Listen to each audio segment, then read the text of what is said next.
The timeline of Five Nights at Freddy's is one of the trickiest parts to nail down about the franchise, especially if you're going after direct years that the games take place. It's somewhat straightforward to place them in the proper order, but figuring out exactly when something happens is difficult if not impossible. But today, I think we might have something that I've yet to see anybody come up with, and that's an exact year that the nightmares of FNAF 4 take place. Or at least begin to take place, as they might be ongoing. Slices, put on your aprons and let's bake ourselves a theory. So the first step to figuring out when FNAF 4 takes place is to decide on what you think FNAF 4 actually is. Because it's not as straightforward as we might hope. It looks like it's a bunch of nightmares that somebody's having, but unfortunately, Tales of the Pizzaplex throws a wrench in it as it always does. One of the stories in it is Dittoaphobia, a story that shows that a boy named Rory was left in an automatic testing chamber for over a decade. Essentially, William Afton had built a fake house, a very bare bones layout of a room with a wraparound hallway, kitchen, and living room. And the entire chamber was pumped with hallucinogenic gas,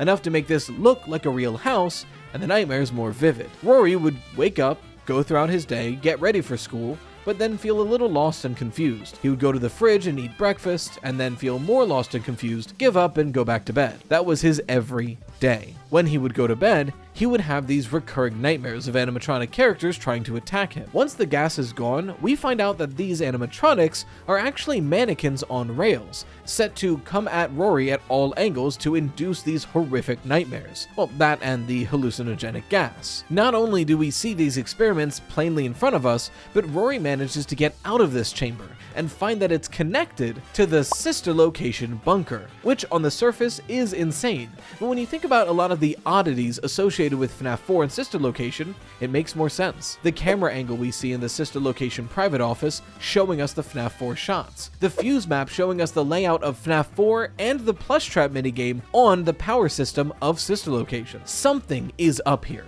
and Dittoaphobia seems to be telling us that the thing that's up is that FNAF 4 isn't nightmares, but literal experiments that William Afton is doing on people. So that in mind, is FNAF 4 actually that, or no? After all, we know definitively from Secret of the Mimic these books do not necessarily line up one-to-one with the games. Well, I've been partial to the idea that these games are in fact nightmares, but nightmares based off of the lived experience of going through these experiments. Experiments that William Afton was conducting outside of the sister location bunker. The main reason being that some things don't line up to fit into either category alone. Frankly, mainly it's the FNAF 1 phone call. In the first night of the game, you can hear a distorted version of the Night 1 FNAF 1 phone call playing quietly in the middle of the night. Anything else in this game I could write off as being just a nightmare or just a gas experiment, right? The idea that there are animatronics that look monstrous. Either one could be a hallucination or a dream. The idea that there's hospital stuff. Depending on who's having that dream, that still makes sense. Even the hallucination of the hospital stuff could just be something the person experiencing it is adding on. But the one thing that I cannot explain is that FNAF 1 phone call. The fact that we hear this phone call word for word means that whoever is in the nightmare chamber during the time of FNAF 4 has already experienced FNAF 1, which if so, that would most likely be Michael Afton, which would mean that an adult Michael Afton was taken by William and put into these nightmare bunkers. It seems unlikely, or it's a nightmare, and whoever is having the nightmare would have worked at FNAF 1. So that does make sense, but then why does this nightmare so perfectly line up with the way it's described as an experiment in the books? So because it is so close to these experiments, but has pieces that need to be a dream, my brain just kind of settled on the idea that FNAF 4 is nightmares based on going through these experiments. It's what makes the most sense to me. So if that's what we think FNAF 4 is, now we need to figure out who is the one having these nightmares. The way I see it, any potential dreamer for FNAF 4 needs to have 3 criteria be able to be explained. Or if nobody can, then whoever explains the most. Those 3 criteria are the weirdest parts about FNAF 4. The first one, why is this character having these nightmares? Sure, they're nightmares about FNAF animatronics,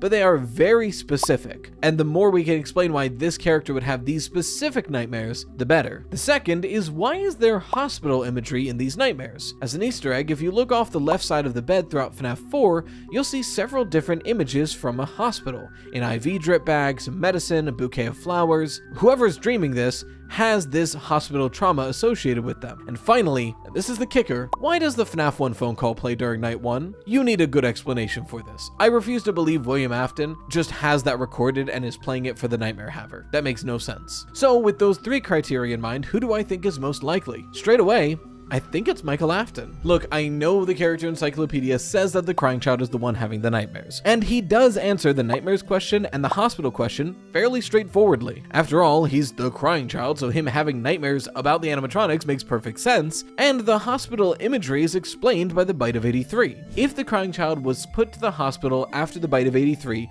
which the heart monitor sounds during the final cutscene does imply, then he would have seen these hospital images in his unconscious mind. So having nightmares about what happened would explain that. But again, that FNAF 1 phone call is the thorn in our sides. It does not make sense for the crying child to know the FNAF 1 phone call, unless it was being pumped into the experiments all the way back in 1983, which it shouldn't have been because FNAF 1's restaurant wasn't even open back then. Or, if it is a dream, then the only logical explanation is that FNAF 1 through 4 are just the crying child's nightmares. It's dream theory all over again. This phone call was one of the key pieces of dream theory, because it shows that the dreamer experienced FNAF 1. So if this is all a creation in the crying child's mind, then anything is fair game to show up in FNAF 4. But I don't like dream theory. I think most people don't like dream theory. It's also not really likely anymore. So if there's this big problem with the crying child, my brain then goes to who's next. And the second most likely option for the dreamer of FNAF 4 is Michael Afton, who does have a good answer for all 3 questions. 1. Why is he having these nightmares? Well, it's very possible that William Afton was the one to put Michael Afton in these nightmare experiment chambers. It could have been after the death of the crying child as a way to experiment on him and slightly punish him,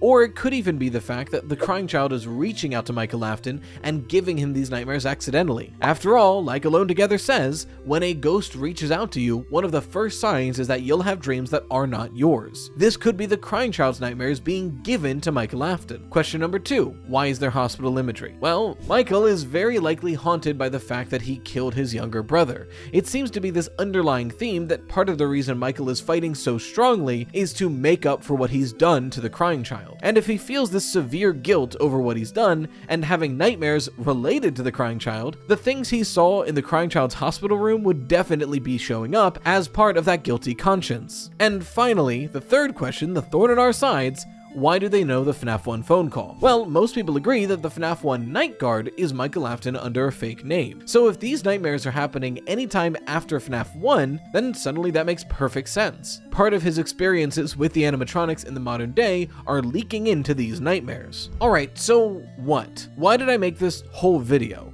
I've personally thought that FNAF 4 was the nightmares of Michael Afton because of his experiences in the nightmare testing chambers after the events of FNAF 1 for a long time. I've been saying this for over a year now. What's new? Well, one of the problems with this theory is that it only gives us a rough estimate for when FNAF 4 takes place. That being after FNAF 1, but before FNAF 6. And depending on your timeline, that's anywhere from a 20 to 40 year gap. So surely there must be some way to get a more accurate placement for FNAF 4 in the FNAF timeline. And that's where I got an email to the Freddy Fazbear Pizza Podcast, the weekly podcast I do right here on this channel. It's from Myriad, she, her. And it reads, I'd like to bring up an idea that I've had in my head for a while, but recent evidence had made me even more confident in. FNAF 1 and FNAF 4 take place in the same week. Mike takes the night shift, that's FNAF 1, and then he goes home and sleeps during the day, and that's FNAF 4. It explains Nightmare Fredbear being drawn on the logbook if it's written during FNAF 1, and the phone guy audio in FNAF 4. Since Secret of the Mimic's FNAF 3 map possibly indicates it was a Freddy's location before Fazbear's Fright, this could explain the FNAF 3 office being in the logbook even back during the 80s and 90s. Thoughts? And look, I have some problems with parts of that, especially the Secret of the Mimic mention. But for the major idea, I think that's right. If Michael Afton is having these nightmares, them beginning or being triggered by being in the FNAF 1 gameplay loop makes perfect sense, no matter what you think these nightmares actually are. if you think that Michael Afton is having nightmares based on his personal experience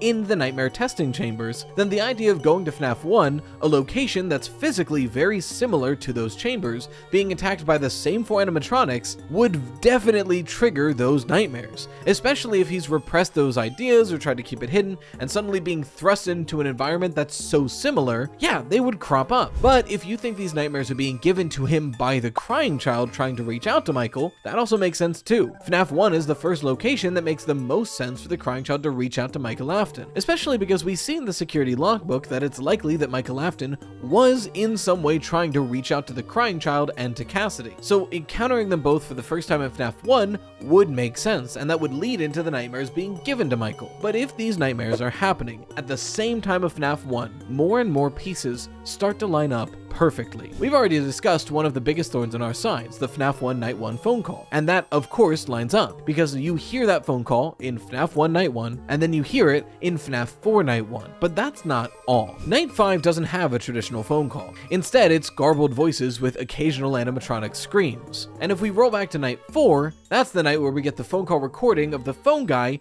well, being attacked by all the animatronics and finally being killed by Golden Freddy. We also know that in the week before, in most of the endings where Ralph has the phone, Golden Freddy ends up killing him, especially in the playthrough where we leave those 4 voicemails. So I think it's incredibly likely that that Night 5 phone call is either some disturbance of Golden Freddy being that close to the phone, or maybe even Golden Freddy itself taunting the player on that final night. And if that's true, and Night 5's phone call is Golden Freddy speaking to us through the phone, how interesting is it that that means Night 5 is the first guaranteed time that the player encounters Golden Freddy? Because in FNAF 4 on Night 5, halfway through the night, all of the animatronics are replaced by Nightmare Fredbear, the FNAF 4 version of Golden Freddy. We now have 2 separate instances where something happens in FNAF 1, and that next day when Michael's asleep, his nightmare represents it. This is perfectly setting up the idea that Michael Afton works the night shift at FNAF 1, gets home, goes to bed,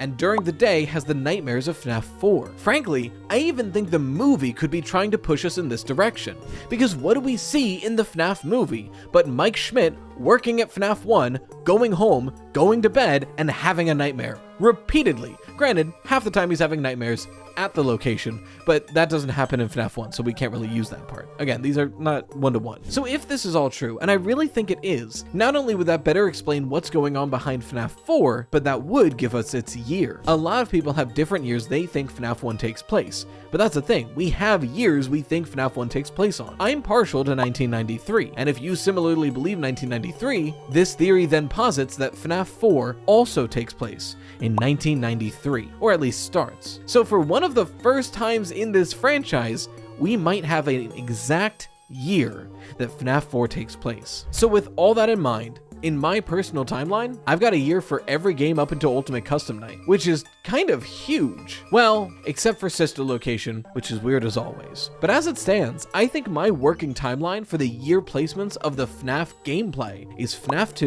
in 1987, FNAF 1 in 1993, and at the same time, FNAF 4 in 1993, then at some point, Sister Location, then FNAF 3 at 2015, and finally, FNAF 6 in 2023. Just after the fire, Ultimate Custom Night and FNAF World similarly take place in 2023. And that feels really solid. Look, is it guaranteed to be right? No, nothing in this franchise is. But I like this timeline as we look forward. Let me know what you think though in the comments below. Today, I'm going to be making the case that Michael Afton isn't the perfect hero trying to stop his horrible father like we thought. Now, this claim may be big, but it's not unheard of. I mean, there's the classic theory that Springtrap is actually Michael Afton, but don't worry, this isn't that. Nor is it going to be that the purple guy is actually Michael Afton because he turns purple after Sister Location. Instead, I'm going to be making a wild theory about someone we realistically don't know that much about. So slices, put on your aprons and let's bake ourselves a theory. So if we don't know that much about Michael Afton, what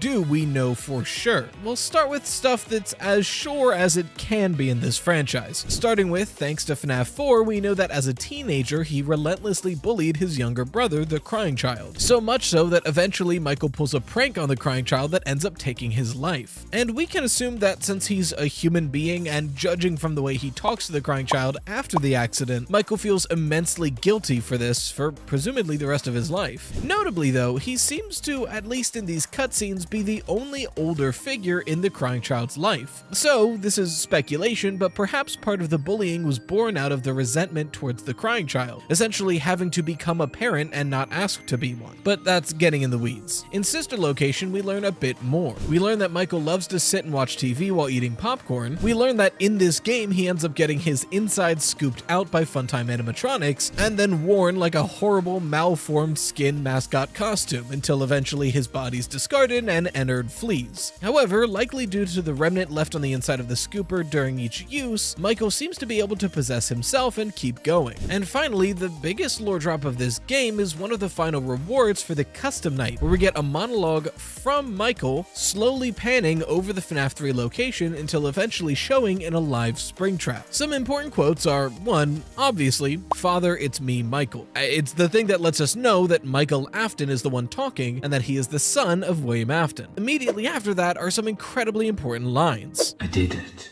I found it. It was right where you said it would be. They were all there. They didn't recognize me at first, but then they thought I was you. And I found her. I put her back together, just like you asked me to. She's free now." This section is telling us that he went down to the Sister Location bunker under the direct orders of William Afton. But after talking about that and the weird undeadness of himself, he cements that he's going to come find William Afton, presumably to kill him. Next, FNAF 6 is an interesting one. Technically, it's not confirmed that Michael was here, but it is heavily implied. So much so that I'm willing to put it in this section. Now, I know that some folks think that this quote, "And to you, my brave volunteer, who somehow found this job listing not intended for you. Although there was a way out planned for you, I have a feeling that's not what you want. I have a feeling that you are right where you want to be." implies that Henry intended this job for Michael Afton, but somebody else showed up. Personally, I think that's a misunderstanding of the line. I think what Henry is telling us here is that this job was meant for just anybody out there, not someone specific. And it definitely wasn't intended for Michael Afton, who, for all intents and purposes, should be dead.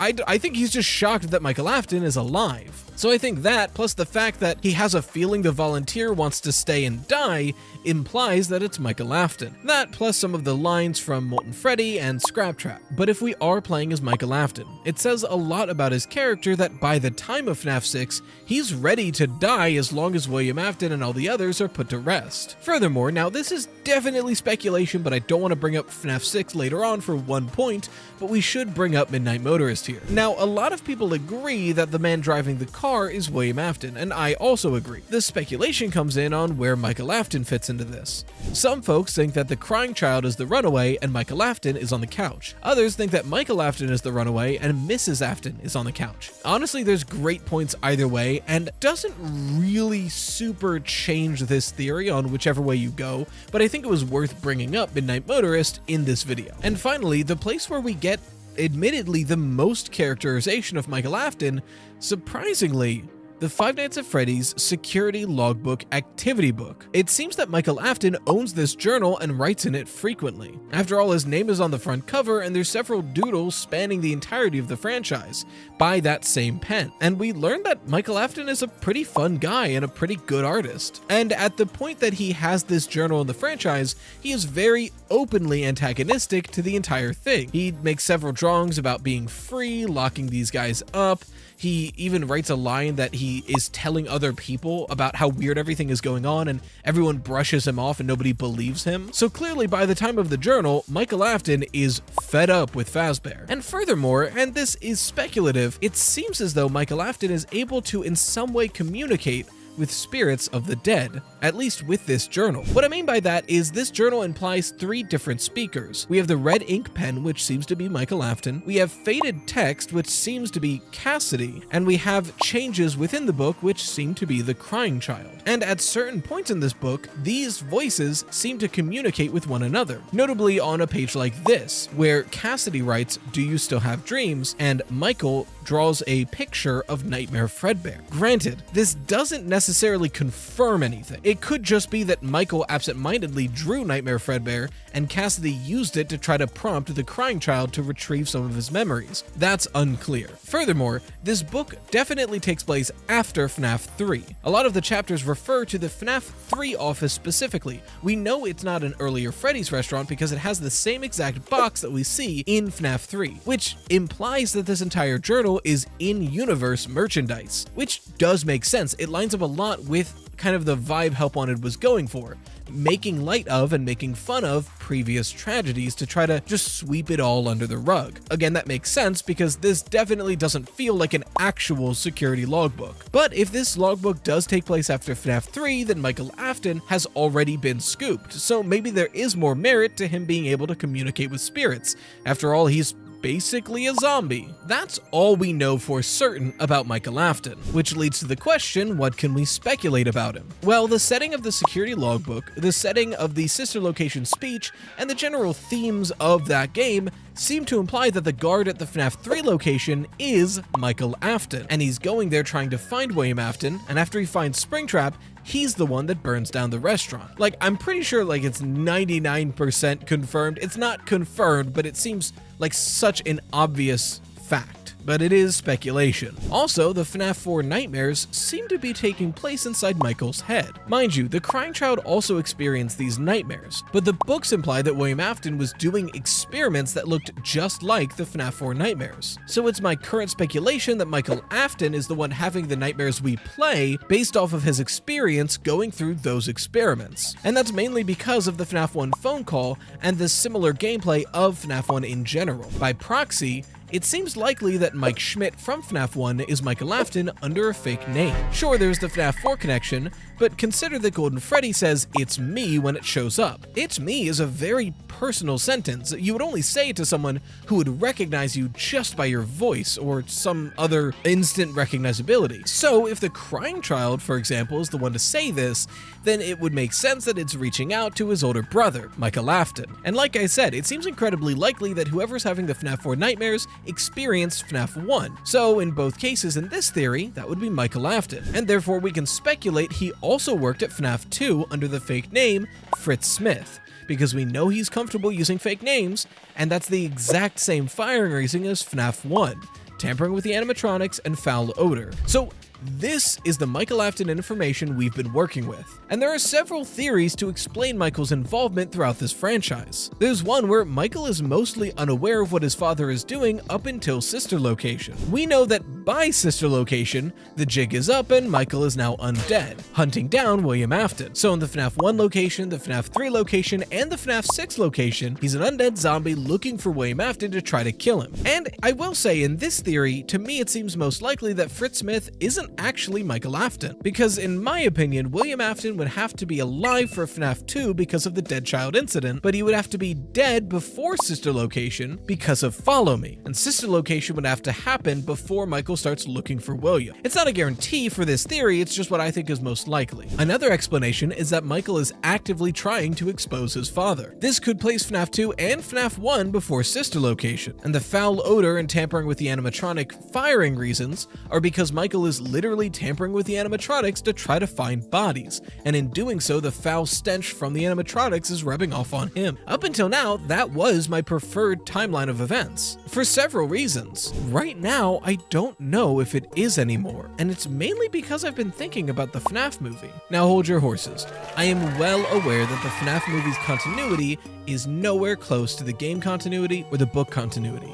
The familial relations are just too different to be squared away, but I think the dynamics between the characters are worth talking about. Specifically, in the FNAF movie, William Afton's only child, the eldest child, Vanessa, is working directly for him. William Afton sends people to the Freddy's restaurant, and if they start to know too much, she is supposed to get rid of them. She mainly does this because she's paralyzed by fear of him, even stating that she's useless against him and useless to Michael if he's there. Sure, she stands up to him for a moment at the end, but even then she's trembling with so much fear that she loses to a knife when she has a gun. So what if this dynamic is similar in the game? The FNAF movie might not have been able to tell us family relations, but it might have been trying to tell us family dynamics. It all comes back to the FNAF 4 experiments. Like I mentioned earlier, a recent Tales from the Pizzaplex book showed us the idea of William Afton doing experiments that look just like the FNAF 4 nightmares, except he's inducing those chambers with hallucinogenic gas,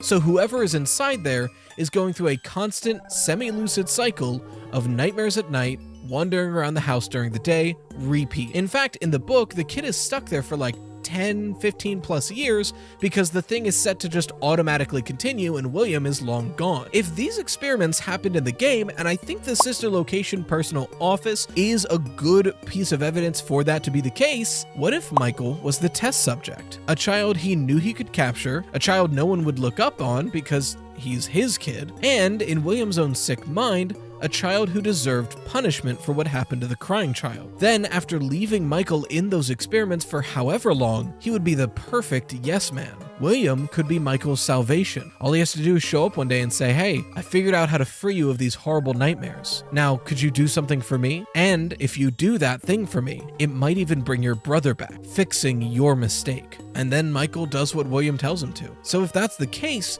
what would this timeline look like? After the deaths of Elizabeth Afton and the crying child, William begins the FNAF 4 nightmare experiments, partly to learn more about hallucinogenic gas and the effects of fear, and partly his own sick revenge to his own son. While Michael is left down there, William goes to destroy Henry's family too, by killing Charlotte Emily. After all, Henry's robotics are the ones that ruined his family, so why should Henry get to keep his? More than that, what if the children that bullied his youngest son? They deserve justice too, and thus William commits the missing child incident, having fallen so deep in his own twisted, self-justifying mind. After all of this, both restaurants close down and William returns to his experiments. But Henry, for some reason, maybe after a love of the craft or in honor of his late daughter, opens up a new Freddy's with advanced technology to keep criminals out. Even after all this, Henry continued. William had to stop him. He can't be allowed to continue with a Freddy's location. So he got a job there,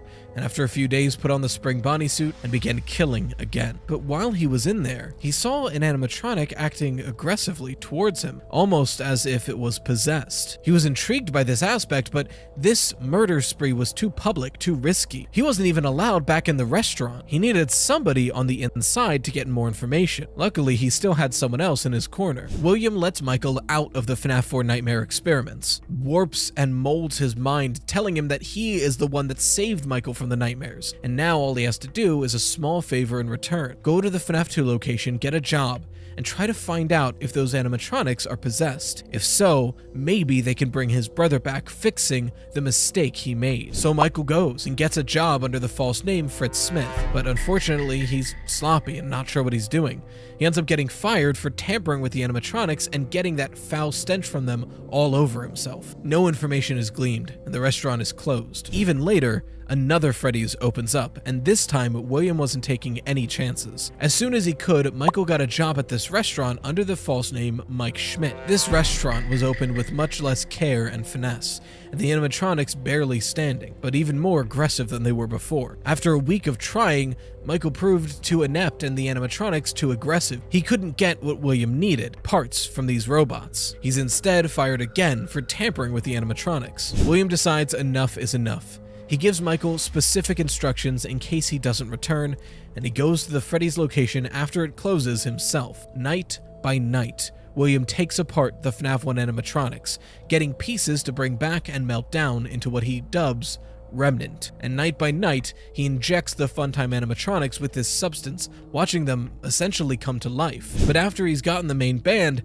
The Funtime animatronics seem unruly, unstable. He needed something to control them. That old spring Bonnie suit would be perfect. He goes back for a 5th night, but this time is cornered by the spirits of the remnant left behind. He puts on the spring Bonnie suit in self-defense, but ends up being the one that kills him. After enough time has passed, Michael makes good on the instructions William gave him. But while he's down in Sister Location, he encounters a private office, where he learns that those nightmares weren't stopped by William, but instead created by him. All those years of suffering were the direct result of the man he's been listening to. By the time he makes it to the private office, it's too late. He's killed that night, scooped by Ennard and worn out of the bunker. And the rest of the timeline happens fairly sequentially. Michael hears about Fazbear Frights and goes to it to look for William, finds him and burns down the place, but it doesn't work. Later, he hears about the FNAF 6 job opening and joins it, and hopefully, with him and Henry, they're able to put William down for good. What do you think of this timeline so far?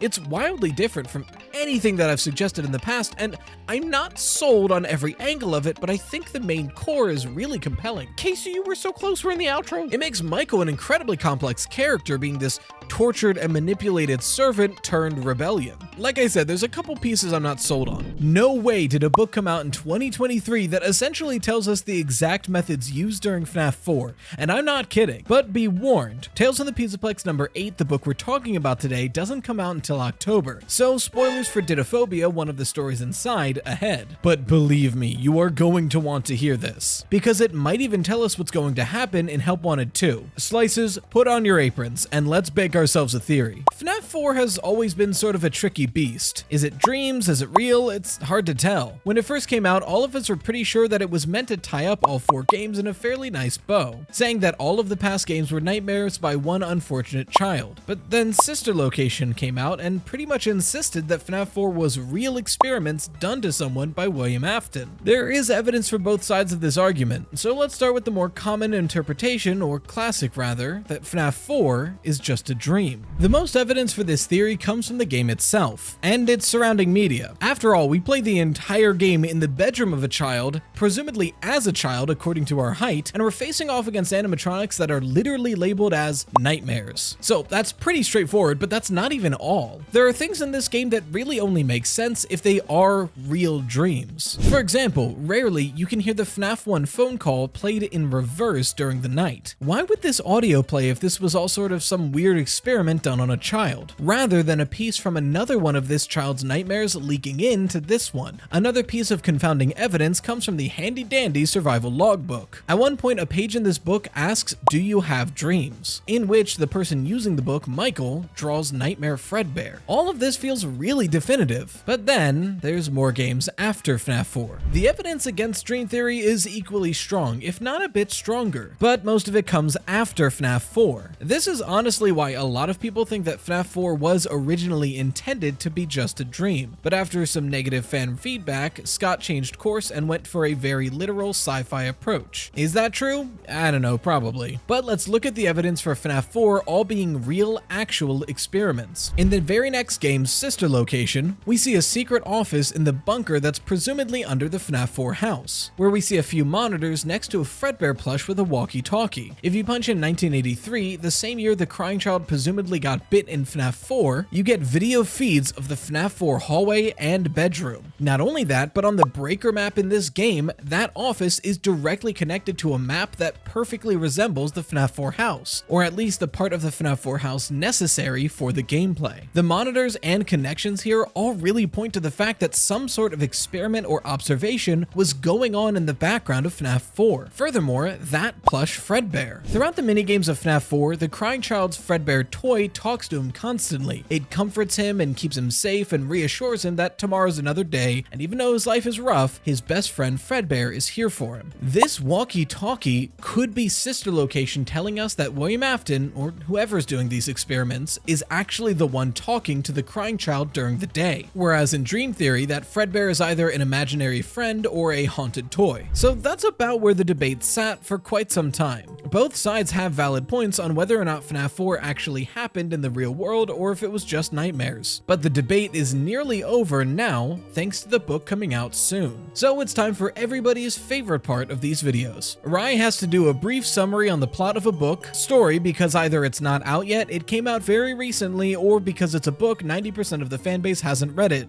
time. Luckily, although this story is about 70 pages or so, a lot of its plot can be condensed pretty heavily because a majority of the story is very important environmental design, and we can talk about the environmental descriptions briefly as we go. The story follows a boy named Rory who's been having recurring nightmares every single night. The nightmares take place in his bedroom where he's attacked on all sides by metallic monsters. A fox from his closet, a chicken and bunny from either side of his room since there's 2 doors that never stay quite shut, and a bear from under his bed. Yeah, I wasn't kidding. This story is literally FNAF 4. It describes the room in such vivid detail it even mentions the toys that are on the floor in FNAF 4. Anyway, he turned 7 not too long ago, but he's still been having these nightmares. But the story takes us through the rest of his day when he's not asleep. He wakes up and gets ready for school. We also get a nearly one-to-one description of the FNAF 4 house. He notes that his dad has already gone for work and his mom is in the shower. The story mentions multiple times that his mother is sort of a neat freak, and by sort of I mean really, to the point where crumbs on a counter can get him in trouble. He makes sure to clean everything as much as he can because of this. He eats, grabs his bag, and gets ready to leave. But as he does, he realizes he can't find the front door. He thought it was in the living room, but there's no door to be found. For whatever reason, he can't remember where it's supposed to be. He starts wandering around his house looking for an exit and getting drowsier as he does. Finally, he ends up tired back in his bedroom and notes that the sun is almost down. He must have lost track of time and missed his day of school, but at least he got to stay home. He also notes that the steady hissing above his bed is a comforting sound that is constant throughout his house. A direct quote, as this will be important. The steady hissing from above his bed sounded like a subdued murmur, as if someone, maybe Rory's mom, was saying, "Shh,"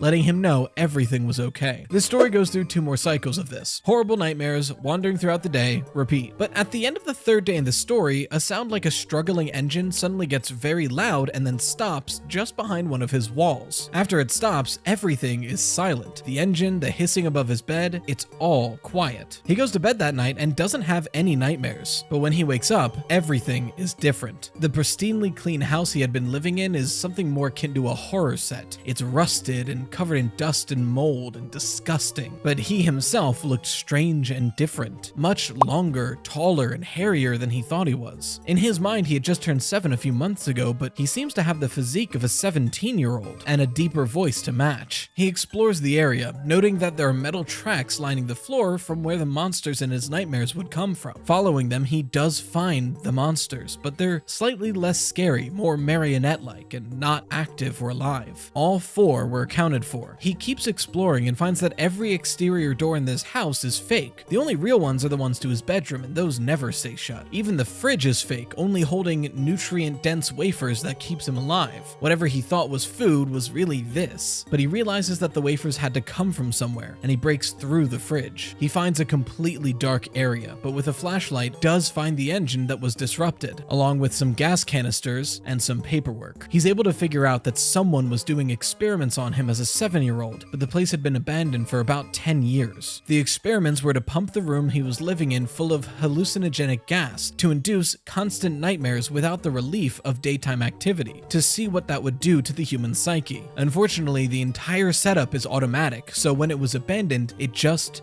kept going. That revelation nearly ruins him. He'd been locked in this nightmare chamber for a decade, but he knows he has to get out. As he explores further in with his flashlight, he begins describing pretty much exactly the sister location bunker, Circus Baby Party and Rental, with the 4 Funtime animatronics present at the location. Eventually, he not only finds an inactive elevator, but his old walkie-talkie from childhood, the same one that his only friend Wade also had and kept onto for memento's sake. Miraculously, it works, and he's able to get a hold of Wade. He tells him everything that he knows, but he's trapped in a bunker and can't see the outside, so he doesn't know where he is, just what he's inside of. Wade tells him that he'll call the police, but in the meantime insists that he tries to find a generator to make the elevator active again so he can escape. So Rory goes to do that, and does find the generator, but before he can turn it off, an unseen voice tells him to stop. A deeper, more calming voice. It tells him that this place has kept him safe, warm, and protected for so long. It's watched over him, and he's never been alone alone inside of it. The voice reminds him that Rory ran away from home in the first place because he felt unwanted. His dad was away at work and never home. His mother, a neat freak who was so particular about every detail that he couldn't keep up. His school was disappointed in him because of his bad grades. The children didn't like him. This was the only place that he was welcome, safe, and comforted. Rory thinks about it and decides that this is the only place he could call a home. In his mind, if he was already an outcast, what would a 10-year developmental setback do to him? He would be miserable out there, but here he'd be protected and safe and never alone. He resigns, and he plugs the gas machine back in, soon feeling much warmer and comforted. Then he goes off to bed. We then cut to the source of that voice, a tape recorder clicking stop and beginning to rewind. Quote, "The cassette was once again ready for the next time Rory wandered too far." I know, right? This one is super messed up, like one of the most messed up FNAF books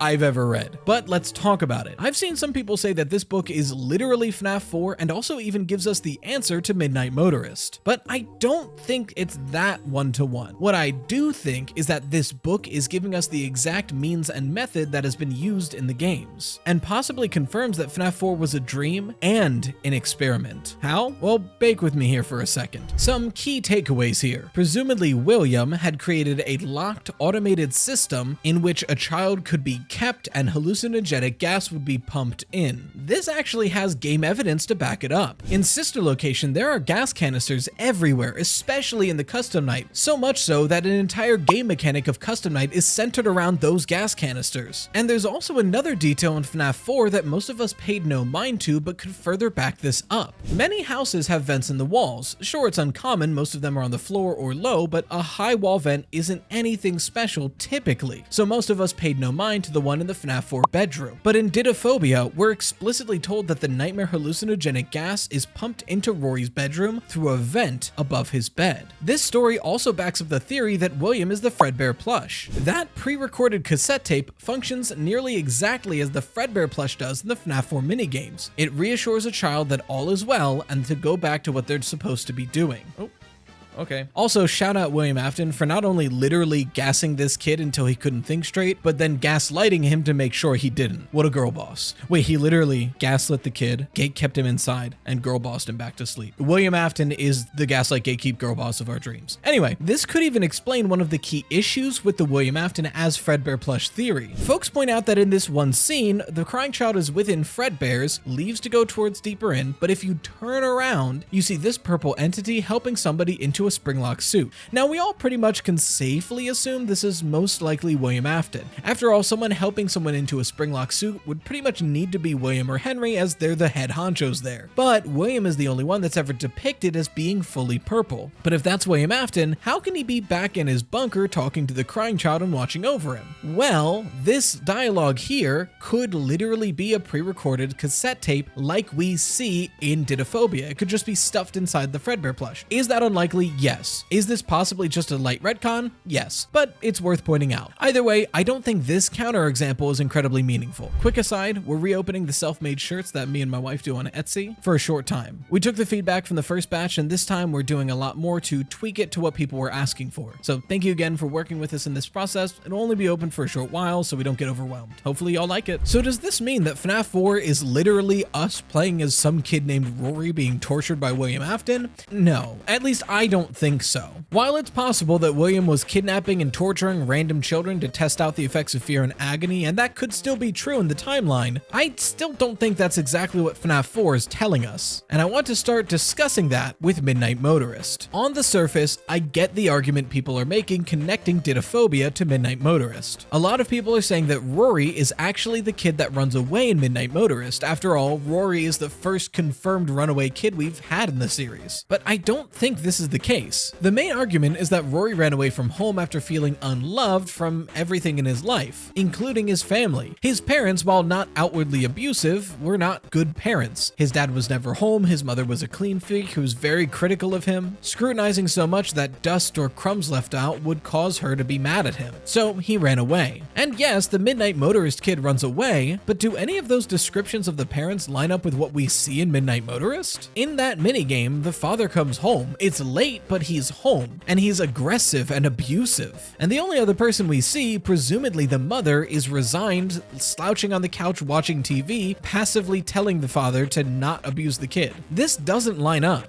In a story like Dittoaphobia, every description is a specific choice. They chose to perfectly describe the FNAF 4 bedroom to make it very clear that this is what we're seeing. They chose to nearly perfectly describe Circus Baby's bunker to make sure that we knew this is what he's seeing. So if they wanted to describe the parents and link Rory to Midnight Motorist specifically, why would they not perfectly describe or even closely describe the parents of Midnight Motorist? They easily could have done that and still made it work within the book of Dittoaphobia. Just describe the father as abusive and alcoholic, or if that's too far, just describe him as mean and angry all the time. You could describe the mother as distant and apathetic, watching TV all day, but they don't. They describe the father as absent and the mother as a neat freak. They chose very differently, and I think they did that on purpose as to not confuse Rory with the only other confirmed runaway child from Midnight Motorist. But even more than that, if you don't like that line of logic, at the end of Midnight Motorist, the father says he's run off to that place again. What place would that be for Rory? And as far as we're aware, he's only run off that one time. Where would this again come from? That again alone really puts a damper on the theory that Rory is the kid from Midnight Motorist. But if that's the case, and Rory isn't actually the kid from FNAF 4, who is? Who's getting experimented on, and what exactly is FNAF 4? Well, the answer to that, I think, is actually in another story from the same book, Alone Together. The plot of this story isn't important for the theory, so no more summaries or spoiler warnings. What is important is what the grandma tells in the story to the main character on what happens when a ghost starts to haunt somebody. She explains the specific steps that get bigger and bigger as the ghost continues to haunt someone. So what is the very first step that she tells him? Quote, 1. You start to have funny dreams and flashes of memories that are not yours. It's like they possess your thoughts when they're near. Now pieces are starting to fall into place, and honestly, I couldn't be happier because I already called this. Let's watch a bit of my timeline from December, shall we? Crashes on her due to the rain, and the daughter goes to possess the puppet. We then see the Midnight Motorist cutscene, otherwise known as Later That Night. This is why I think this happens right after. I don't think this is actually showing anyone running away. I think this is showing the dysfunctional family just after the bite of 83. It shows a mother completely disassociated, flatly watching TV and plainly remarking to her drunk husband, who's not allowed at the local bar anymore for how much he's been drinking. It then shows Michael Afton, who did break out of his room, but not to run away. I think Michael had been sneaking out to visit the crying child in his morning, either while the crying child is at the hospital or possibly in this unmarked lump, which I think is a grave in the woods. William, angered that he would even think to go there since he partially blames him for the crying child's death, resolves that he'll be sorry when he gets back. I think this is hinting to the fact that he switches Michael to a room with no escape. He locked the window, Michael broke through the window. So logically, he'll put him in a bedroom that has no windows, the FNAF 4 bedroom. And I'll get to why that's important later. And he begins tormenting him every night from that bunker, unlocking the access to the animatronics and cameras with the code 1983. The very year that his youngest son died, partially from the hands of his oldest son. Note, I want to be clear, this isn't the FNAF 4 gameplay. I think William is doing this with the animatronics that he already has. However, these actions do create the FNAF 4 gameplay, because this torment that he puts Michael through gives Michael long-standing nightmares from here on out, where he relives these experiences even when not sleeping there, with nightmarish, illusionary versions of the animatronics that were sent after. Just saying, it's pretty close. But how do I know that FNAF 4's gameplay is the nightmare of experiments done to Michael and not just the experiments themselves, the later nights? Think about it. In every point of this franchise, when the crying child starts reaching out to Michael Afton, it reaches out with Golden Freddy, and Cassidy being there as well, as far as we're aware. I know the two-spirit theory is still debatable in the community, but I'm running with that for now. That crying child and Cassidy are both within Golden Freddy. But even in FNAF 1, FNAF 2, when Golden Freddy reaches out to Michael, it's telling him, it's me. He's just trying to reach out to him. He just happens to be within Golden Freddy. And what do we see in FNAF 4 but the same thing happening? Michael Afton keeps having these horrific nightmares of what happened to him, and the crying child can sense that and wants to communicate to him. But when he reaches glitches out, he can't overpower the trauma and nightmares that Michael has. He just affects it, and suddenly the several monsters attacking him is just one Golden Freddy. You could even explain Nightmare as Cassidy, Shadow Freddy, the agony reflection of what happened on that day. But that's a little far, to be fair. That's already amazing, and I'm very happy with that theory, but I mentioned at the beginning that this book could tell us what's going to happen in Help Wanted 2. How is that possible? Well, even if you disagree with what I think this book tells us about FNAF 4, hold on to your seatbelt for this one. Throughout the story of Dittoaphobia, one constant description of the gas is the hissing noise it makes while being dispensed. While it's functioning, and at all times, the gas makes this hissing noise. Rory even says at one point, quote, and remember I said remember this for later, the steady hissing above his bed sounded like a subdued murmur, as if someone, maybe Rory's mom, was saying shh, letting him know everything was okay. The gas sounds like hissing, almost shushing from his mother. And what's the last noise we hear at the end of the Help Wanted 2 trailer? Right before the Ballora jump scare. Music, but music that fades out with this noise.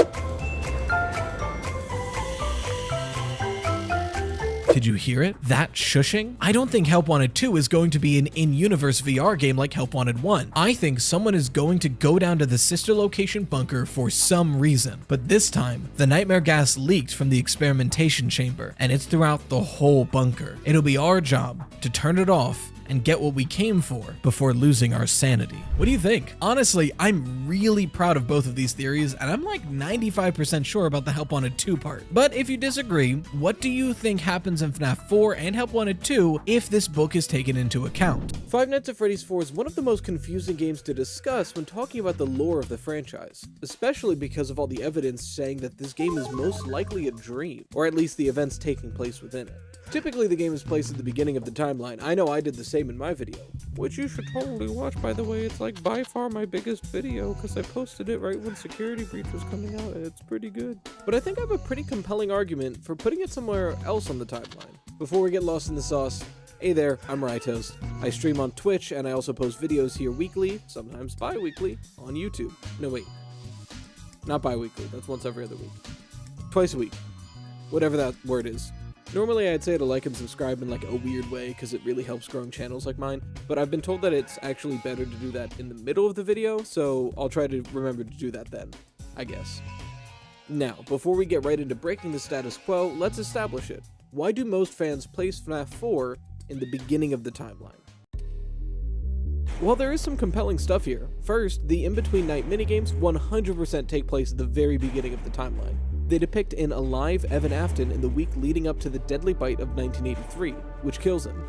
This is the death of who was known previously as the Crying Child, and the motivation for the first missing children incident. The date and events place these minigames squarely in the beginning of the franchise, and by proxy, suggest the game takes place then as well. Furthermore, the game itself takes place in the bedroom of the late Evan Afton himself, suggesting that we are playing as Evan, who either has to be alive, having these dreams, or is in some sort of purgatory like I originally suspected in my timeline.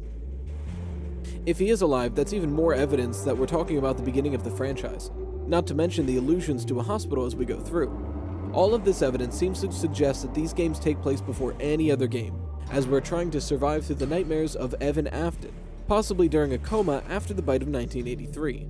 It's a satisfying explanation, and one that I myself had believed. But I think there's an equally or nearly as compelling explanation and placement for this game. And it's way later in the timeline. Actually, concurrently with another game. Where? Well, I'm suggesting that Five Nights at Freddy's 4 takes place at the same time of the next game in the series, Five Nights at Freddy's sister location. Okay, let me explain. First, what links could possibly be drawn between these two games? First, and most obvious, location. FNAF 4 takes place in Evan Afton's bedroom, which would be inside the old Afton household. Sister location mostly takes place in an underground bunker, where the Funtime animatronics are held. That bunker is directly underneath the old Afton house, and there's like mountains of evidence to prove that. First, we can see Michael Afton taking breaks between the nights in the living room.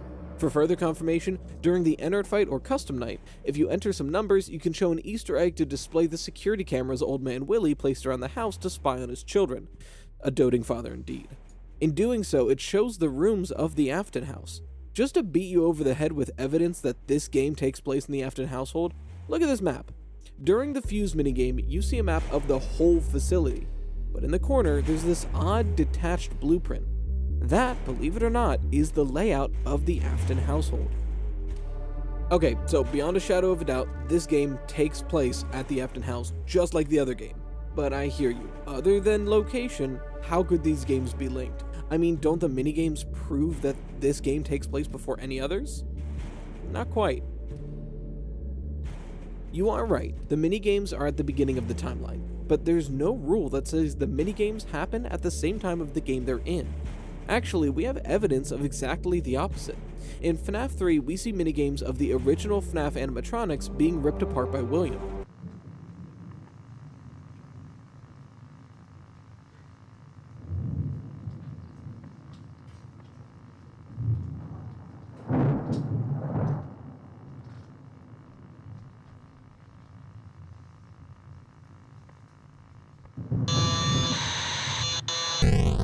Something that definitely happened way before the game is taking place, either during FNAF 2 or right before FNAF 1 or after. It's hard to exactly place.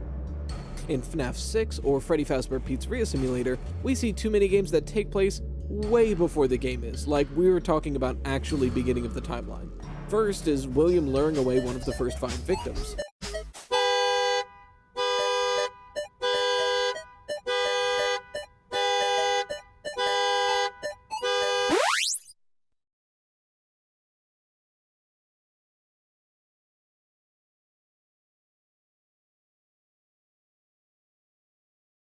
And then there's this weird, unplaceable minigame. Like, it's definitely at the beginning because it's implied that Afton is still alive, but it's hard to tell exactly when because it's just so odd.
So we have no evidence that the minigames actually take place at the same time of the games they're in, but we do have evidence of exactly the opposite, that minigames can take place whenever, and it's kind of like just the way of us getting lore. So the minigame evidence should just be thrown out for now. Alright, we have evidence that the games might not take place in 1983, and we also have evidence, strong evidence, that they both take place at the same location, the old Afton house. But then what narrative gets presented? Are we to assume that in FNAF 4, the person having the nightmares is Michael Afton, not Evan? What story does that game then tell?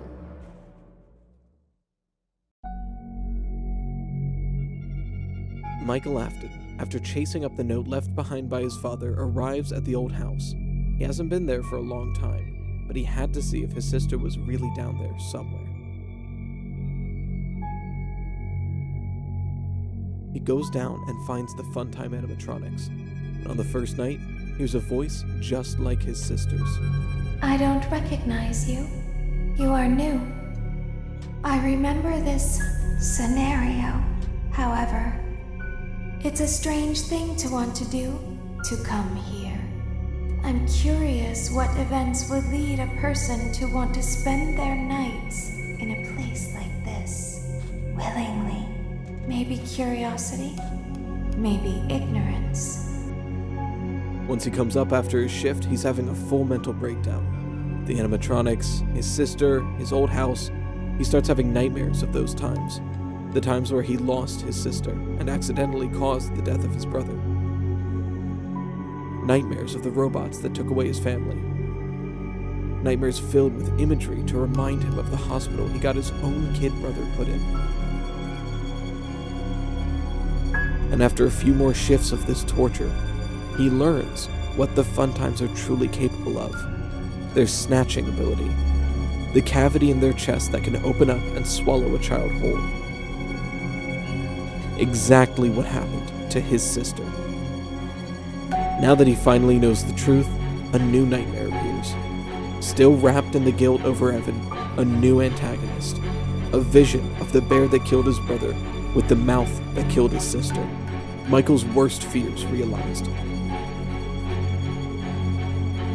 And soon after facing this, he as well is killed.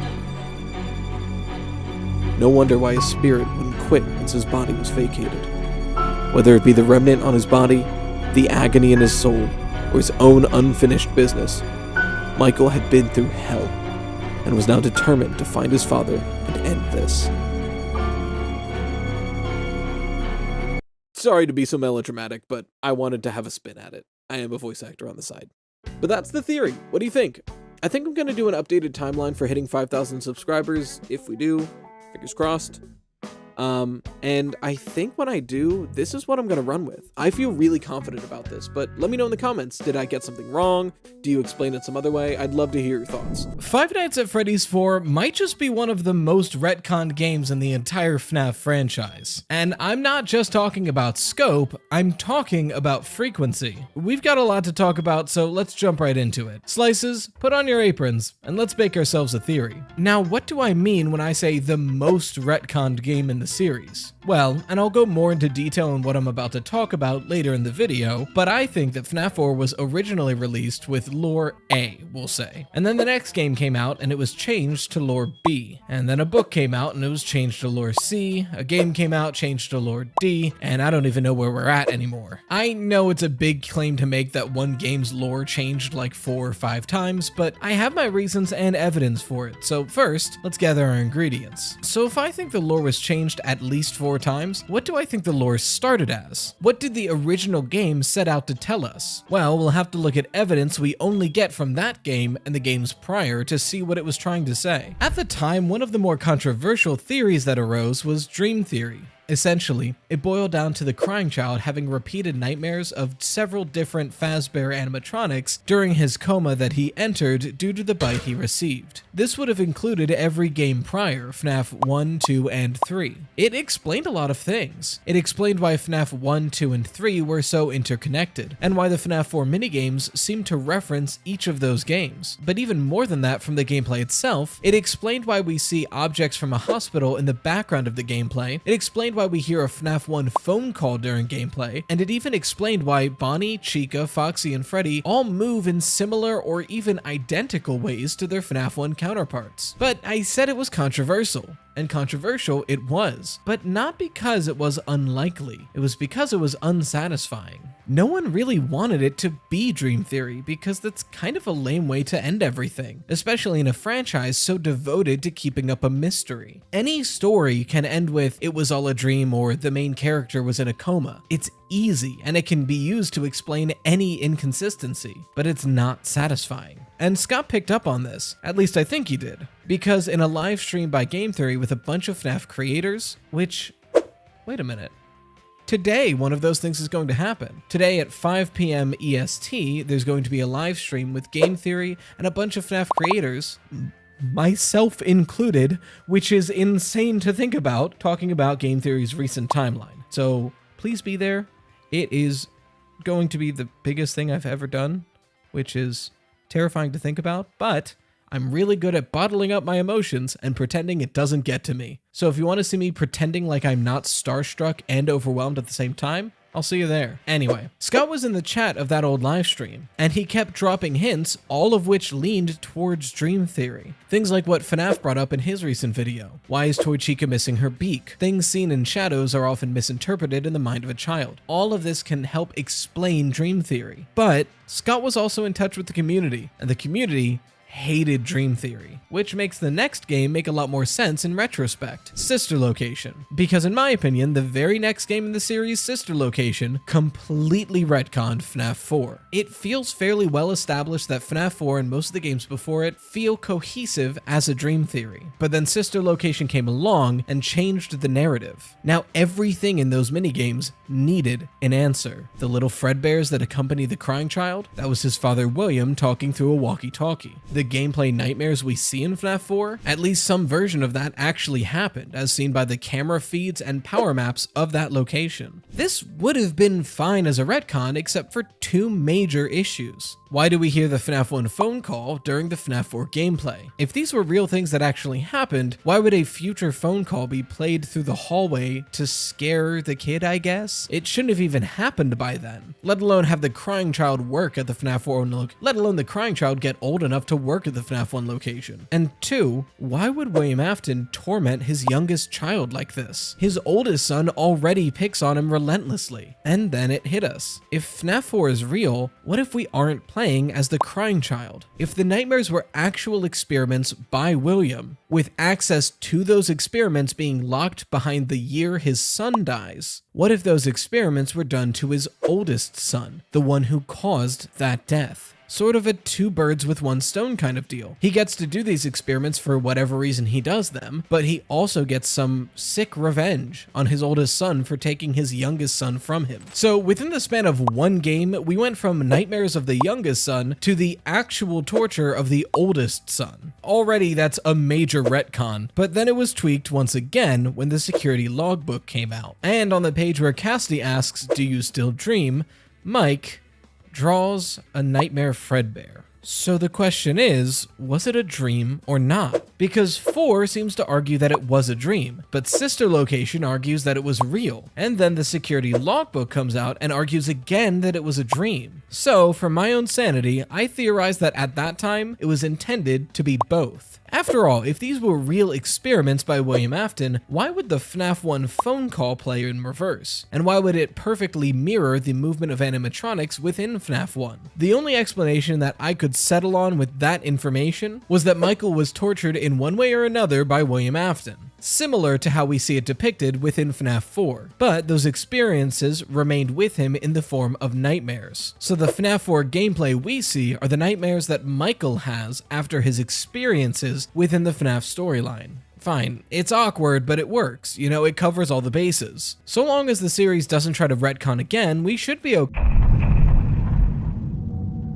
Help Wanted was probably the biggest wrench ever thrown into the FNAF franchise, to be honest. The ultimate debate around the game centered around this line about an indie dev.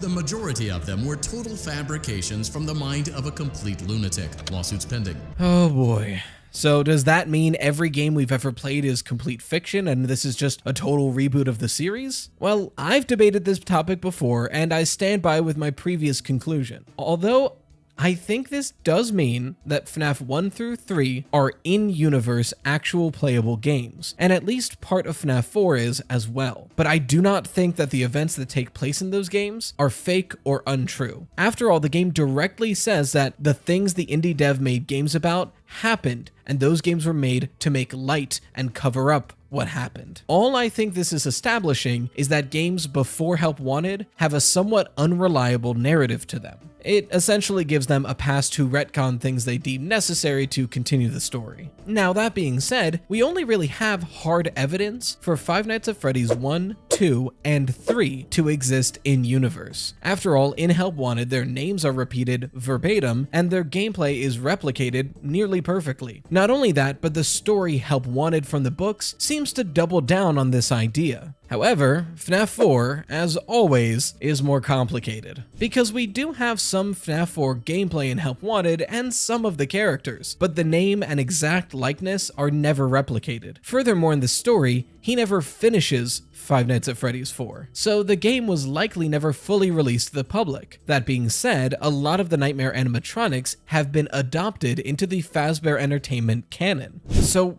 when it comes down to it, is FNAF 4 real or not? for a while there, it was kind of up in the air. And maybe the Nightmare animatronics never existed to begin with, but were just creations by this rogue indie dev. We had really no way to tell, besides considering motivation. For FNAF 1, 2, and 3, making them up covers up crimes done by the company or by people associated with the company. It makes perfect sense to try to cover up and make light of the events that we see in FNAF 1, 2, and 3. But what of FNAF 4? The minigames seem to make light of some sort of accident, but the gameplay is just a child having nightmares. It doesn't really cover up anything. So we were kind of stumped. And then the character encyclopedia came out. And it said not once, not twice, nor 3 times, but seemingly 4 times, that the crying child is the protagonist of FNAF 4 as we play through his nightmares about his bad experience at Freddy Fazbear's.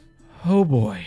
Seemingly we're back to the original intent of FNAF 4, even to the point of showing the crying child with a depiction of Nightmare standing right behind him, and holding a Fredbear plushie that doesn't seem to look like it has any sort of speaker or camera. God, I hope it's not actually a ghost talking to him. But is this the FNAF franchise trying to get back to its origins? It's hard to tell. After all, the character encyclopedia is sort of hit or miss. There are a few issues with it, some small inaccuracies. But surely if it's repeated that frequently throughout the book, it has to be canon, right? Like, sure, I can excuse 1 or 2 small mistakes, but repeated confirmation that the protagonist of FNAF 4 is the crying child having nightmares. It feels really cut and dry. But then the question is, why do we hear the FNAF 1 phone call, and why does Mike draw Nightmare Fredbear? Maybe it's a retcon. It's hard to tell. After all that's said and done, let's pop this mixture into the oven and see what kind of horror rises. I think it's most likely that FNAF 4 originally intended to wrap up the FNAF franchise in a dream theory, give us one overarching story of a child's nightmares after a traumatic event at Fredbear's family diner. But then Scott realized the community was not happy about that ending and tried to rework it into one storyline with sister location and subsequently Freddy Fazbear's Pizzeria Simulator, changing FNAF 4 into being the actual experiments that William did on Michael Afton. But he then wanted to have his cake and eat it too, and when the security logbook came out to give us a bit more details, it was mentioned that it was also nightmares from Michael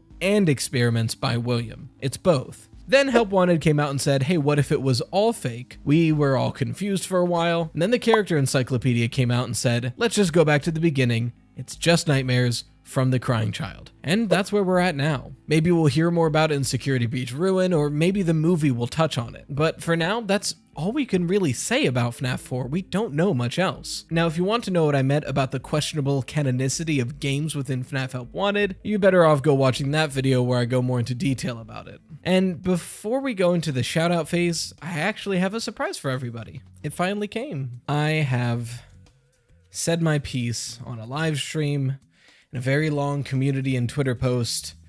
I've honestly used all the words I possibly can to say thank you.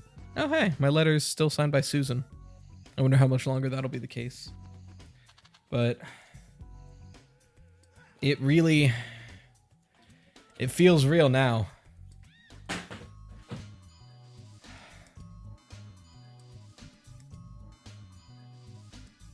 If I look at this too long, I'm gonna cry. Look at how reflective it is, my God.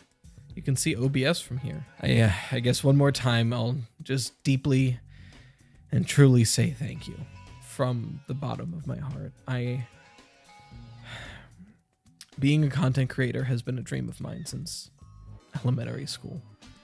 And to be able to do it for all of y'all and support myself and my family with it is nothing short of a dream come true. So I'm gonna work to keep earning that support you've all given me, but for now, I think we gotta go put something on the wall.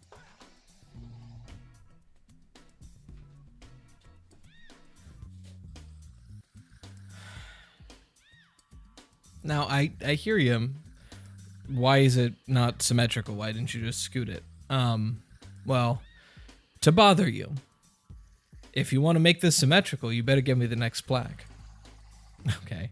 In the meantime, a huge shout out to the best patrons, the Toasted Slices, Emberisk, Charlie Bean, Lovey Puppy, Stormachow, Just BKZ, Chickpea, Lola Fembo, The Viper 26, Lehan, James Reiner, Emily De La Sierra, Snowblossom, Comrade Nika, Raven Eris, Glamrock Bonnie Isn't a Gonnie, Bucky Ray, Mystic Angel, Achilles, Memento Mortem, Supermoosh, Honore Johnson, Jackson Davis, I, Untrusted Life, Kevin's Adventures, Blake, John Man, Natty C, King Coda, Dionysus, MD Switchy, Flip, Loose, Natsu Tanaka, Hyperdroid, and Mini Metals.